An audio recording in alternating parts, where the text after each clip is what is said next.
The lights on the human research ship Meridian flickered as Dr. Catherine Stone stared at her computer screen. She had been working for 12 hours straight, trying to understand the alien messages they had picked up from space. Her coffee had gone cold hours ago, but she could not stop now. Something strange was happening in these communications, something that made no sense. Catherine rubbed her tired eyes and looked at the data again. Every single alien message they had captured over the past 6 months showed the same pattern. The aliens were not just talking to each other with words or sounds. They were sharing thoughts directly, mind to mind. Every species they had found could do this.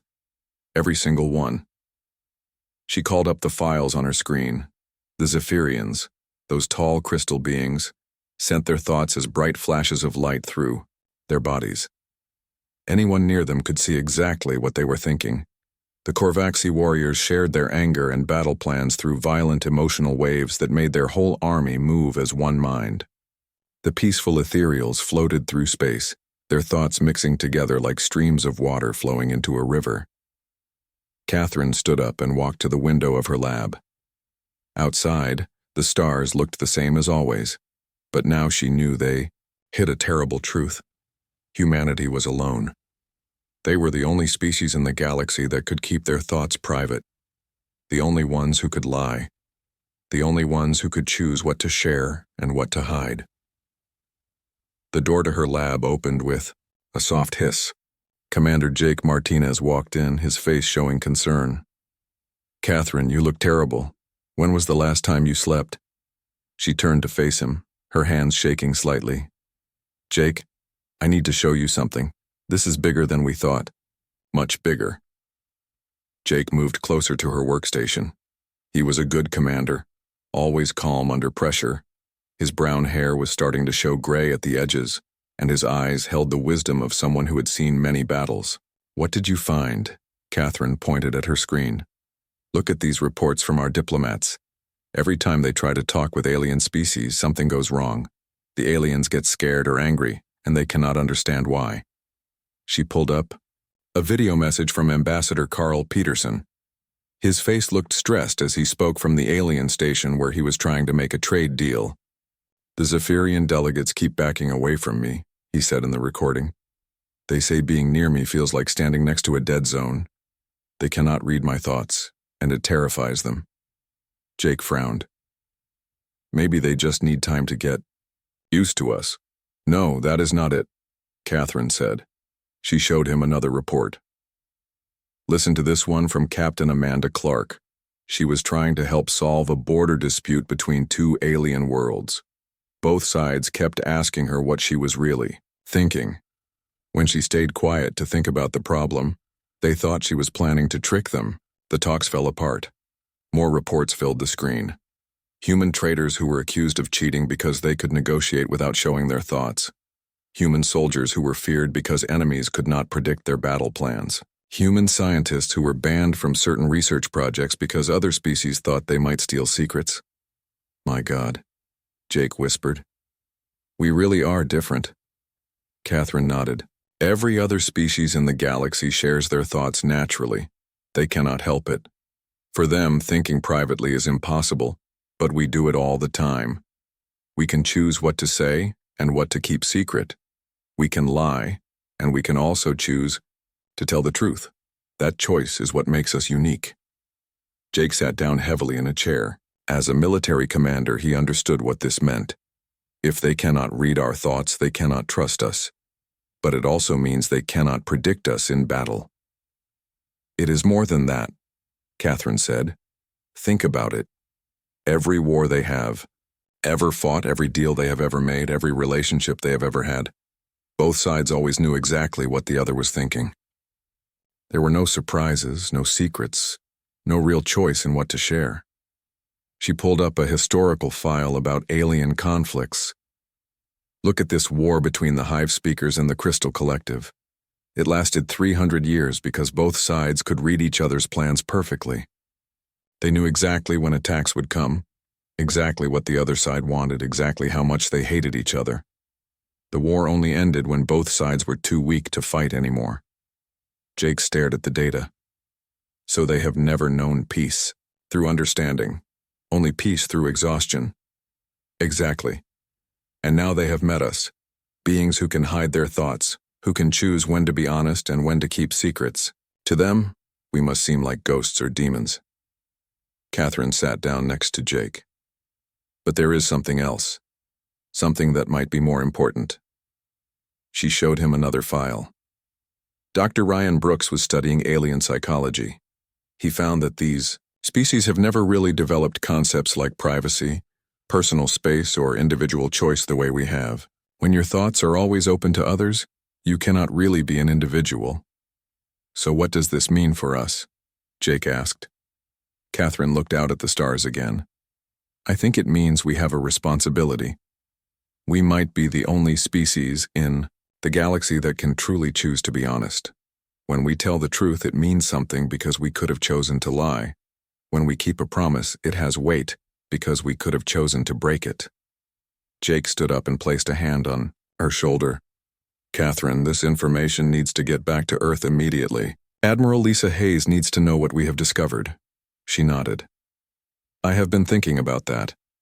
How do we explain to our own people that we are the most dangerous species in the galaxy? Not because we are strong or smart, but because we can think without others knowing what we are thinking. And how do we convince the aliens that we can be trusted when they cannot read our minds? Jake added. Catherine began preparing her report for Earth Command. As she worked, she thought about all the human children who would grow up in a galaxy where their most basic ability, the power to keep their thoughts private, would make them either the most feared or the most valuable beings in the universe. The Meridian continued its journey through space, carrying news that would change everything. Humanity had found their place among the stars, and it was a place unlike any other species had ever known. They were the silent ones, the secret keepers, the only beings in the galaxy who could choose when to speak and when to remain quiet. The question now was whether the galaxy would accept them or fear them for this gift. The Great Hall of the Galactic Council had never been so tense. Representatives from hundreds of worlds floated, crawled, and walked through the massive chamber, but today their usual calm was broken. The news about humanity had spread like fire through the galaxy, and fear was growing in every corner of civilized space. Ambassador Kes Nal of the Zephyrians stood at the center of the debate floor. The crystal being's body flickered with angry red lights as thoughts of disgust and terror pulsed through the translucent form. Other Zephyrians in the chamber glowed with the same colors, sharing the same fears without speaking a word. These humans are a threat to everything we have built. Kesnal's voice rang out like breaking glass. For 10,000 years, our civilization has been based on trust through transparency. We share our thoughts, our feelings, our very souls with each other. It is what makes us civilized. But these creatures hide their minds like predators hiding in shadows. The massive form of Hive Speaker Zurkath rose from the insectoid section of the chamber. The creature's compound eyes reflected the light as pheromones filled the air around it, carrying messages that every member of its species could understand instantly. The collective agrees, Zurkath clicked. Beings who can deceive cannot be trusted with the security of the galaxy. They could be planning anything, and we would never know until it was too late. Murmurs of agreement rippled through many sections of the chamber. The slug-like Malians left trails of chemical messages on the floor that spelled out their support. The energy beings called sparks flickered in patterns that showed their worry. Even some of the usually neutral species were nodding their various heads and appendages. But in the highest part of the chamber, Chancellor Velmorris remained silent. The ancient ethereal floated in a bubble of soft light, its wispy form barely solid. Velmorris had lived for over 2,000 years and had seen the rise and fall of many civilizations. The old being's thoughts moved slowly, like deep water, touching the minds of other ethereals nearby. On the diplomatic platform reserved for newer species, Carl Peterson stood alone. The human ambassador was a tall man with kind eyes, but today, those eyes showed the strain of the past weeks. Every time he tried to speak with other delegates, they moved away from him. Some species found his presence so disturbing that they had requested special barriers to block his thought silence. Carl adjusted his translator and stepped forward. Honored representatives, I ask you to listen. Yes, we humans can keep our thoughts private. Yes, we can choose what to share and what to keep to ourselves, but this does not make us evil or dangerous. A wave of disbelief washed through the chamber. How could they trust words from a being whose mind was closed to them? Kesnal's crystal form flared brighter. You say you are not dangerous, but we cannot verify this. Your very presence here violates the fundamental principle of our society, openness of mind and spirit. Carl tried to explain. But don't you see? The fact that we can choose to lie makes it meaningful when we choose to tell the truth. When I give you my word, it has value because I could have chosen to deceive you instead. How can we know when you are choosing truth and when you are choosing deception? Zurkath demanded. The insect's wings buzzed with agitation, sending chemical signals that made other hive speaker delegates shift nervously. The debate continued for hours. Species after species stood to voice their concerns. The militaristic Korvaxi war commander Thakvol declared that humans would make unpredictable enemies in battle. The trading guilds of the merchant rings worried that human negotiators could cheat them without detection. Even peaceful species expressed fear about sharing scientific knowledge with beings who might keep discoveries secret. Through it all, Chancellor Velmorris listened and observed. The ancient ethereal remembered things that other species had forgotten. There were patterns in galactic history that younger civilizations did not see. Finally, as the day grew long, Velmorris descended from the highest platform. The chamber fell silent as the Chancellor's presence touched every mind present, except for Carl's. Representatives of the galaxy, Velmorris spoke with a voice like wind through crystal caves. You debate whether to trust these humans because they can hide their thoughts. But consider this.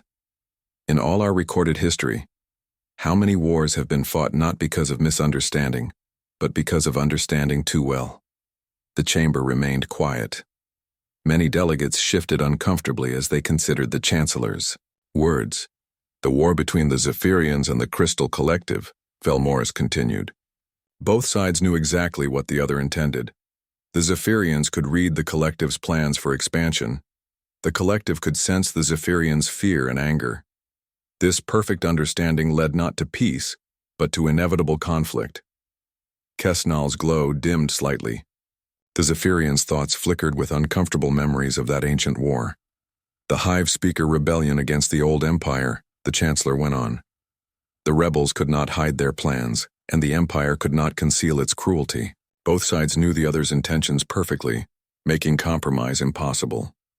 Zurkath's wings stopped buzzing. The insect delegate's compound eyes reflected deep thought. Velmorris floated closer to the center of the chamber. Perhaps these humans offer something we have never had before, the possibility of diplomatic surprise. Not the surprise of deception, but the surprise of minds that can change without broadcasting every doubt and consideration to the galaxy. Carl stepped forward. Chancellor, if I may. On Earth we have a saying, actions speak louder than words. We believe that what beings do is more important than what they say or think. Judge us by our actions, not by our ability to keep our thoughts private. But how can we trust actions from minds we cannot read? Asked a delegate from the peaceful rings.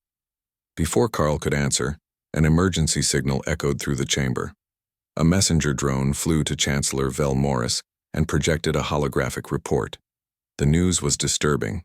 Pirates from the outer rim had captured a cargo ship carrying medical supplies to a refugee world. The local defense forces were asking for help. Here is an opportunity, Velmorris announced to the chamber. Let these humans prove themselves through action. We will send a joint task force to rescue the cargo ship. Human forces will work alongside our own. If they can be trusted in battle, perhaps they can be trusted in peace. Carl nodded immediately. We accept this challenge, but we ask one thing in return. If we prove ourselves trustworthy, we want the right to explain why our privacy is not a threat, but a gift. The chamber filled with the buzz of discussion. Delegates shared thoughts, concerns and hopes through their various forms of mental connection.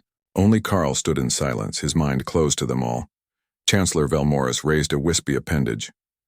The motion is approved. Let the humans prove themselves in action. But know this, the galaxy will be watching every move they make. As the session ended, Carl felt the weight of his species' future on his shoulders. Humanity would have to prove that beings who could keep secrets could also keep promises. The rescue mission would be their first test, but he knew it would not be their last. The other delegates began to leave the chamber, their thoughts filled with doubt and worry about the silent humans. But Chancellor Velmorris remained, studying, Carl with ancient eyes.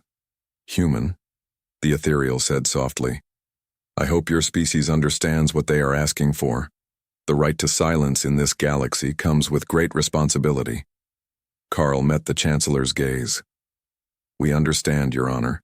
We've always known that with great power comes great responsibility, even if that power is just the ability to choose when to speak." Captain Amanda Clark stood on the bridge of the Earthship Defiant as it dropped out of hyperspace near the dead world of Kepler 442c. The planet below was gray and lifeless, its surface scarred by ancient volcanic activity.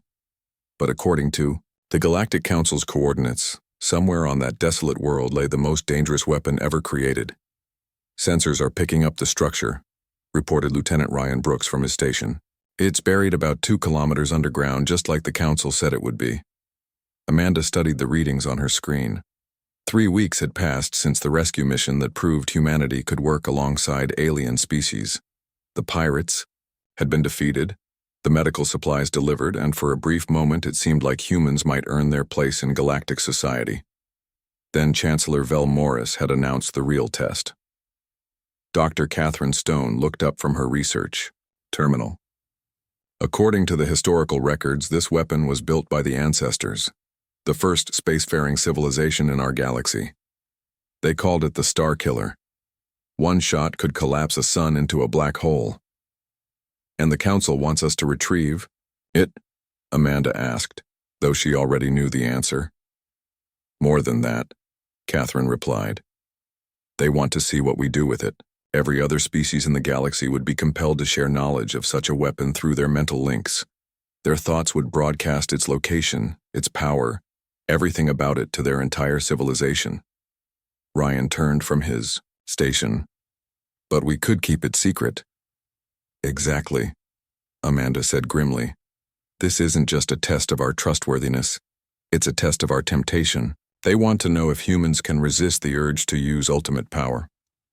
The ship's communication system crackled to life. A holographic image appeared showing observer Kethvar of the Neutral Watchers. The alien's 4 eyes blinked in sequence as it spoke.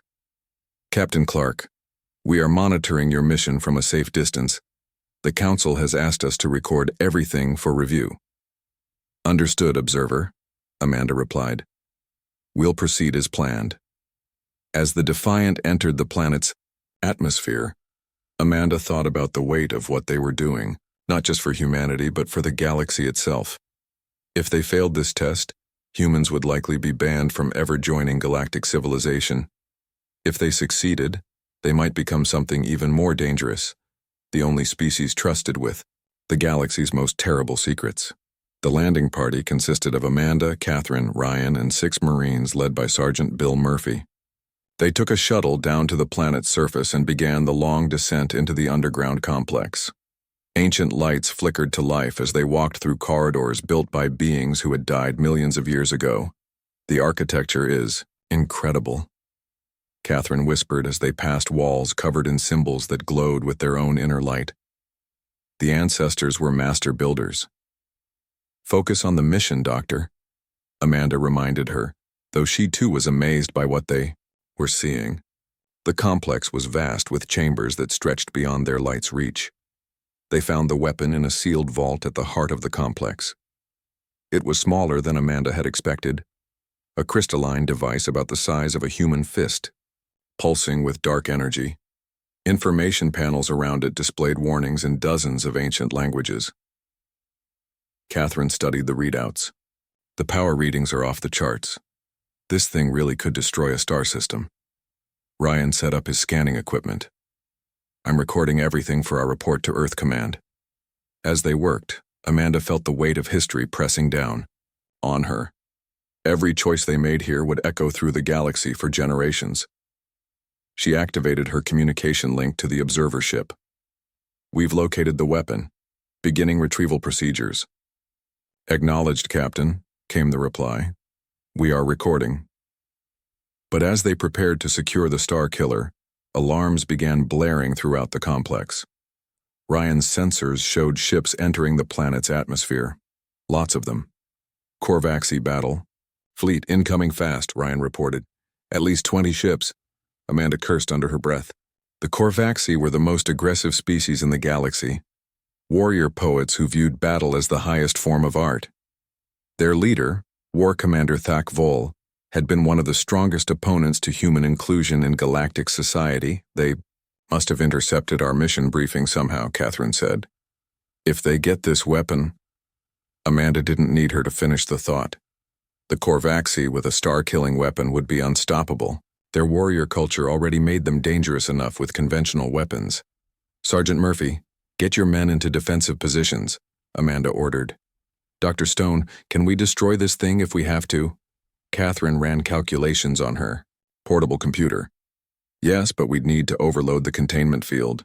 The explosion would probably take out half the planet." Through the complex's ancient communication system, they could hear the sound of Korvaxi dropships landing. The aliens' war cries echoed through the corridors as they began their advance toward the vault. "Captain," came Observer Kethvar's voice, over the comm. "The Council is watching. Whatever decision you make here will determine your species' future." Amanda stared at the Star Killer. She could feel its power calling to her.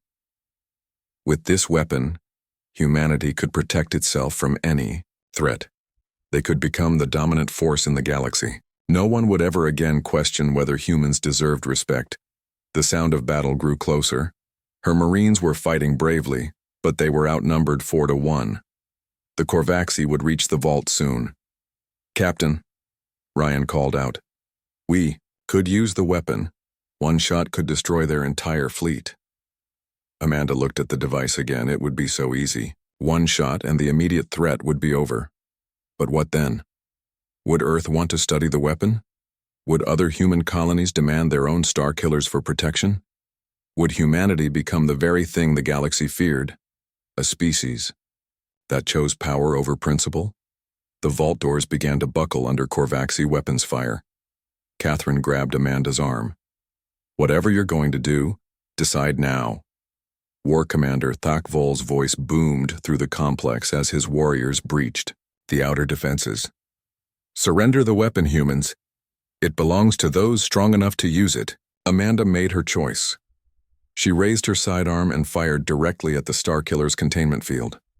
The device shrieked as its energy began to destabilize. Alarms wailed throughout the complex as containment fields failed and power readings spiked toward critical levels. "Everyone out," Amanda shouted. "This whole place is going to blow." They ran through the collapsing complex as the ancient structure began to tear itself apart. Behind them, the Star Killer's death scream grew louder as millions of years of stored energy sought release. War Commander Thak Vol and his warriors met them in the main corridor.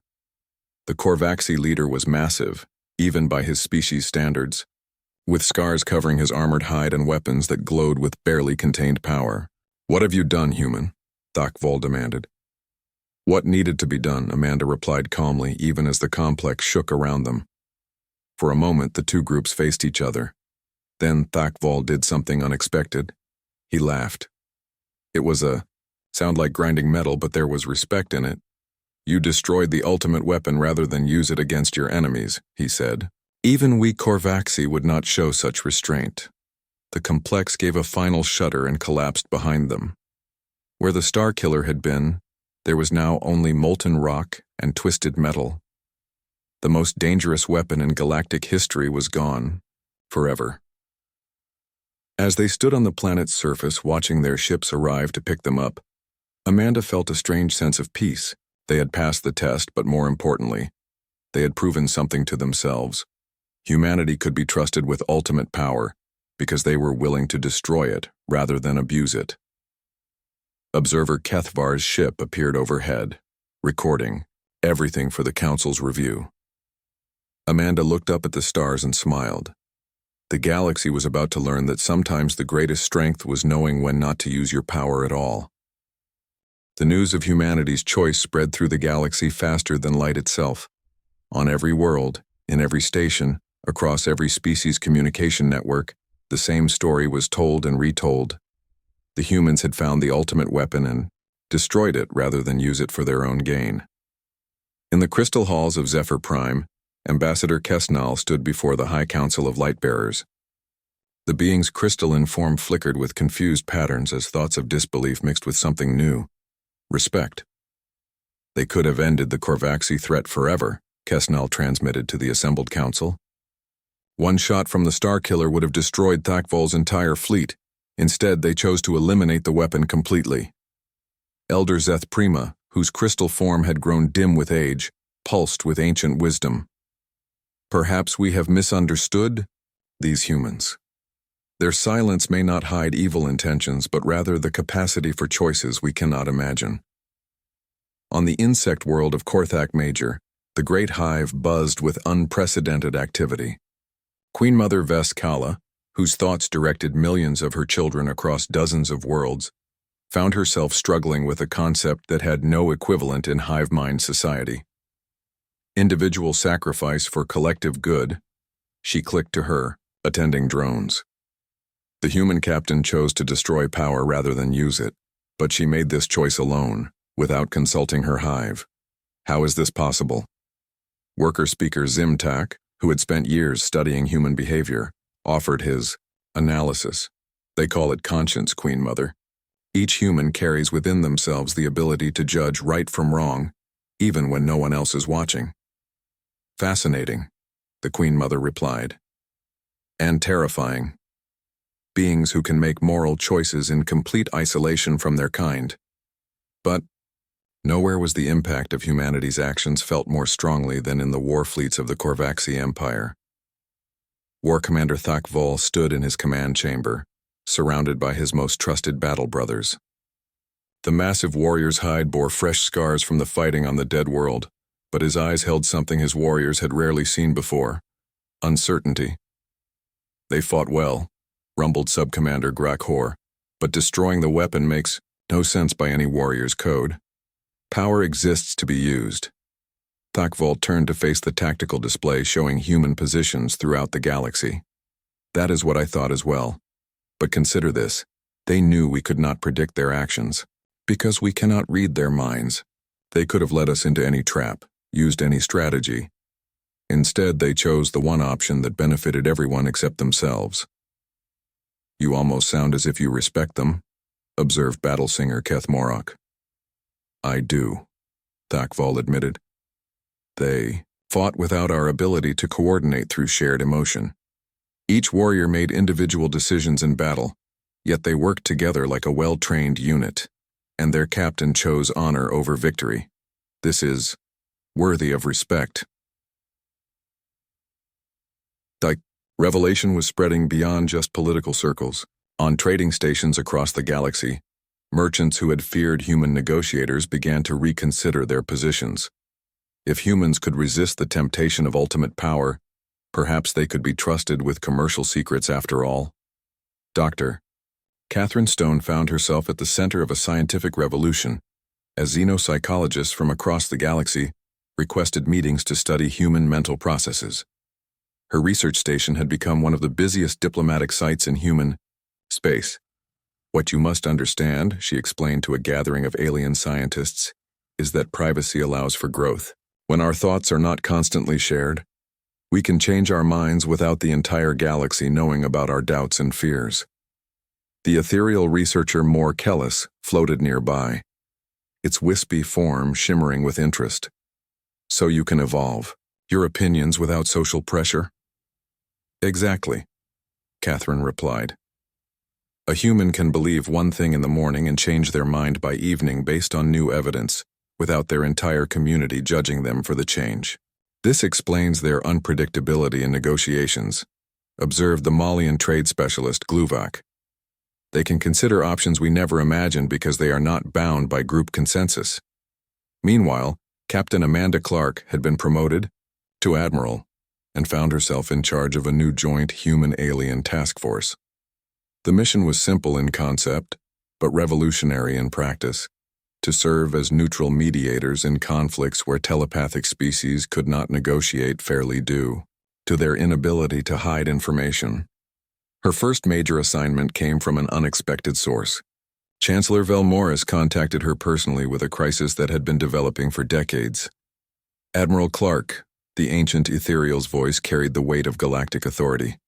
"We have a situation that requires your unique capabilities. Two of our member species, the Crystal Collective and the Harmonic Singers, have been in a trade dispute that is escalating toward war." Amanda studied the briefing materials. "What makes this different from other trade disputes?" "Both species are completely transparent in their communications," Velmorris explained. "The Crystal Collective knows exactly how much the Singers need their energy crystals, so they keep raising prices. The Singers know exactly how desperate the Collective is to sell their surplus, so they keep lowering their offers. Both sides can read each other's negotiating positions perfectly, making compromise impossible. And you want us to mediate because we can hear both sides without revealing everything to the other party?" "Precisely. You can listen to each side's true positions and find a middle ground that both can accept, without either side knowing exactly what the other is willing to settle for." Amanda accepted the mission. Understanding that success here could open doors for humanity throughout the galaxy, she selected a team of experienced human diplomats and set course for the neutral station, where negotiations would take place. The negotiations themselves were unlike anything in galactic history.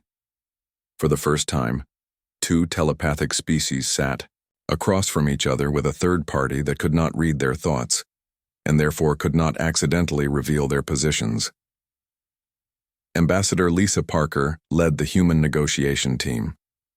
She was a skilled diplomat who had spent years studying alien psychology, and she understood the delicate balance required to make this work. "Let me understand the Crystal Collective's position," she said to the crystalline delegates. "You need to maintain a certain price point to cover your production costs and support your colony worlds." The crystals pulsed with confirmation, their thoughts flowing freely among themselves but remaining hidden from the Singers across the table. Then Amanda turned to the Harmonic Singers, whose musical communications filled the air with complex melodies. "And your position is that these crystals are essential for your planetary climate systems, but your budget limitations are real." The Singers' harmonies confirmed her understanding. For 3 days, Amanda and her team worked between the two groups, listening to their private concerns, understanding their real needs, and slowly crafting a solution that neither side could have reached on their own. The breakthrough came when Amanda realized that both species were making assumptions about the other's motivations that were completely wrong. The Collective thought the Singers were trying to drive them into bankruptcy. The Singers thought the Collective was deliberately trying to destroy their worlds. "What if," Amanda proposed to both sides, "we structured this as a partnership instead of a simple trade deal? The Collective gets guaranteed long-term buyers for their crystals, and the Singers get stable, affordable pricing." The solution she proposed was elegant in its simplicity. A 20-year contract with built-in price adjustments based on production costs and planetary needs, with humans serving as neutral arbitrators for any disputes. Both sides agreed immediately, grateful to have found a path forward that neither had been able to see while trapped in their transparent communication. As news of the successful mediation spread, requests for human diplomatic services began pouring in from across the galaxy. Species that had been locked in stalemates for centuries suddenly saw hope for resolution. Admiral Clark found herself establishing what would become known as the Silent Service, an elite group of human diplomats, mediators, and peacekeepers who specialized in solving problems that telepathic species could not handle on their own. "We're not just joining galactic civilization," she told her staff during one of their planning meetings. "We're changing it. We're showing them that some problems can only be solved when not everyone knows everything." But with this new role came new responsibilities. Humans were being trusted with secrets that could destabilize governments, trade, routes that could affect entire star systems, and conflicts that could spark galactic wars. The question, Admiral Clark mused as she looked out at the stars, is whether we're ready for this responsibility. The galaxy is beginning to trust us, but can we trust ourselves? The answer to that question would determine not just humanity's future among the stars, but the future of galactic civilization itself. The Grand Assembly of the Galactic Council had never been more crowded. Representatives from over 3,000 worlds filled the vast chamber, their various forms of communication creating a symphony of light, sound, and telepathic energy. Today they would vote on Resolution 2847, the formal recognition of humanity's right to silence and their role as neutral arbitrators in galactic affairs. Ambassador Lisa Parker stood at the human platform, reviewing her notes one final time. She had been chosen to represent humanity in this historic moment, and the weight of her species' future rested on her words. Around her, the chamber buzzed with activity as delegates shared their thoughts and concerns through their various mental links. Chancellor Velmoris floated at the center of the assembly, the ancient ethereal's presence touching every mind in the chamber except Lisa's. After 2,000 years of observing galactic politics, the Chancellor had seen many species rise and fall. Today would determine whether humanity joined the ranks of trusted galactic citizens or remained forever on the outside. Honored delegates, Velmoris announced, his voice carrying across the chamber in a dozen different frequencies. We gather to decide a question that has no precedent in our history. Can a species that keeps its thoughts private be trusted with the responsibility of galactic arbitration? The first speaker was Ambassador Kesnal of the Zephyrians. The crystal being's form flickered with nervous energy as thoughts of doubt and fear pulsed through the translucent structure. Esteemed colleagues, for 10,000 years our civilization has been built on the foundation of shared consciousness. We know each other's thoughts, feel each other's emotions, understand each other's intentions without deception or misunderstanding. Kesnal's form shifted to show images of past conflicts. Yes, this transparency has sometimes led to war when we understood each other too clearly. But it has also prevented countless deceptions, stopped numerous betrayals, and built trust between species that might otherwise have remained enemies. The Crystal Ambassador turned toward Lisa's platform.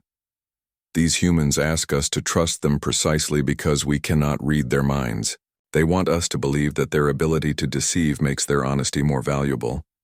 But how can we build a civilization on the foundation of potential lies? Murmurs of agreement rippled through several sections of the chamber. The fear was real and understandable. For species that had never known privacy, the concept of hidden thoughts was fundamentally terrifying. Hive speaker Zurkath rose from the insectoid delegation. The massive creature's wings buzzed with agitation as pheromones filled the air around it. The collective has observed human behavior for 3 years now. We have seen them mediate disputes that telepathic species could not resolve. We have watched them destroy ultimate power rather than abuse it. But we have also seen them lie, cheat, and deceive when it suited their purposes. The chamber grew quiet as Zurkath's words sank in. Even humanity's supporters had to acknowledge the truth of the statement. The question, Zurkath continued, is not whether humans can be trusted to keep secrets. The question is whether we want to live in a galaxy where secrets can be kept at all. War Commander Thak Vol stepped forward from the Korvaxi delegation. The massive warrior's presence dominated his section of the chamber, as battle-scarred veterans of 100 campaigns stood at attention behind him. I have fought these humans, Thak Vol rumbled, his voice carrying the weight of authority earned through combat. I have seen them make choices that no telepathic species would consider. They destroyed the Star Killer not because their conscience told them it was right, but because they chose to make it right. The war commander's scarred hide showed the evidence of countless battles. We Korvaxi share our emotions in battle, coordinating through shared fury and courage. But humans fight as individuals who choose to work together. This makes them unpredictable enemies, but also honorable allies. Thak Vol turned to face Lisa directly. They proved their honor when they could have chosen power. The warrior's code respects such choices. As the debate continued, Lisa listened to fears, hopes, and concerns expressed in ways no human could fully understand. The Malians left chemical trails of worry on the chamber floor. The energy beings called sparks flickered. In patterns of doubt and curiosity, the peaceful ringers sang harmonies of uncertainty mixed with hope. Finally, Chancellor Velmorris called for the human response. Lisa stepped forward, feeling the weight of history in this moment. "Honored representatives," she began, her voice steady despite her nervousness. "You have heard speakers express fear about our ability to keep our thoughts private. I want to address that fear directly." Lisa activated a holographic display showing images from Earth. "On my homeworld, we have a concept called privacy. It is not about hiding evil intentions or planning deception. Privacy is about having the space to grow, to change, to become better than we were." The images showed humans in various settings: children learning in schools, scientists working in laboratories, artists creating in studios. When we can think without others watching, we can consider ideas we might be embarrassed to share. We can change our minds without social pressure. We can grow as individuals. Lisa changed the display to show human diplomatic successes over the past 3 years. "You have seen us mediate disputes between species that could not find solutions on their own. This was not because we are smarter or wiser than you. It was because we could listen to both sides without automatically sharing that information with everyone else." She paused, looking around the chamber at the thousands of representatives. "But there is something more important than our ability to keep secrets. It is our ability to choose when to share them." The display now showed the destruction of the Starkiller, the successful trade negotiations, the peaceful resolutions of border disputes. Every time we have been trusted with sensitive information, we have chosen to use that trust responsibly, not because we were forced to, but because we chose to. Lisa's voice grew stronger as she continued. "You fear that we might deceive you. But consider this. When a species that can lie chooses to tell the truth, that truth has meaning. When beings who can break promises choose to keep them, those promises have value." Ambassador Kesnal's crystal form flickered with uncertainty. "But how can we tell the difference? How do we know when you are choosing truth and when you are choosing deception?" Lisa smiled. "The same way you judge any other species, by our actions over time. You have 3 years of evidence about human behavior in galactic affairs. Judge us by what we have done, not by what we might do." The debate continued for several more hours. Some speakers supported the human position, others remained opposed. The vote would be close. Finally, an unexpected voice joined the debate. Elder Prime Keth Ancient of the First Builders spoke for the first time in over a century. The ancient being was so old that its original species had evolved beyond recognition, becoming something between energy and matter. "Young species." Keth Ancient's voice resonated on frequencies that touched every mind in the chamber. "I have watched civilizations rise and fall for millions of years. I have seen the birth of consciousness itself in dozens of forms." The chamber fell completely silent. Even the ethereals, ancient by most standards, were children compared to Keth Ancient. "Privacy is not the enemy of trust," the ancient being continued. "Privacy is the birthplace of choice, and choice is the foundation of morality. These humans offer something that has never existed in our galaxy: the possibility of voluntary cooperation instead of inevitable transparency." Keth Ancient's attention turned toward Lisa. "I vote to grant the right to silence to humanity, not because I trust them completely, but because I trust the process of earning trust through freely chosen actions." The vote that followed was closer than anyone had predicted. Many species remained fearful, but enough were willing to take the chance that humanity could use their unique abilities responsibly. Resolution 2847 passed by a margin of only 300 votes out of over 3,000 cast. As the results were announced, Chancellor Velmorris addressed the Assembly. "By this vote, humanity is granted the right to silence, the legal protection to maintain private thoughts and communications within galactic law. They are also appointed as permanent neutral arbitrators for disputes between telepathic species." Lisa felt tears forming in her eyes as she realized what this meant. Humanity had not just joined galactic civilization, they had been given a unique role in shaping its future. But Velmorris was not finished. With this right comes great responsibility. Humans will serve as keepers of galactic secrets, mediators, of conflicts and guardians of information that could affect the balance of power between worlds. Over the following months, the Silent Service was formally established with Admiral Amanda Clark as its first director. Human diplomatic stations were built throughout the galaxy, serving as neutral ground where species could resolve conflicts they could not handle through normal channels. Dr. Catherine Stone established the Institute for Consciousness Studies, where humans and aliens worked together to understand the differences between telepathic and private minds. Her research would eventually lead to new forms of communication that allowed telepathic species to